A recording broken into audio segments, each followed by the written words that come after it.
საქართველოს ყინულის ჰოკეის ეროვნულმა ნაკრებმა 2025 წლის ყინულის ჰოკეის მსოფლიო ჩემპიონატის მეორე დივიზიონის B ჯგუფში ასპარეზობისთვის მზადება დაიწყო. შეკრება თბილისში ახალაშენებულ საერთაშორისო სტანდარტების ყინულის არენაზე მიმდინარეობს. ჩვენი გუნდი როგორც ადგილობრივ ჩემპიონატში მოასპარეზე მოთამაშეებით, ასევე ლეგიონერებითაც დაკომპლექტდა. ტურნირი 27 აპრილიდან 3 მაისის ჩათვლით ახალ ზელანდიაში გაიმართება. გამარჯვებული ნაკრები კი მეორე დივიზიონის A ჯგუფში დაწინაურდება. საქართველოს ნაკრების მეტოქეები ისლანდია, ფავორიტად მიჩნეული ახალი ზელანდია, ბულგარეთი, ტაიპეი და ტაილანდი არიან. გასულ წელს ჩატარებულ ტურნირზე ჩვენმა ქვეყანამ მეორე ადგილი დაიკავა. წელს კი დივიზიონში დაწინაურებას ეცდება.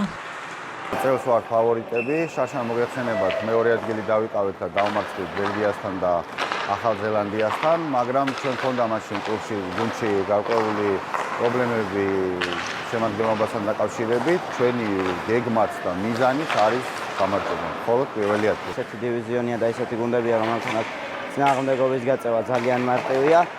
ამიტომ მე მგონია, რომ წელს საქართველოს მსოფლიოს მოიგებს.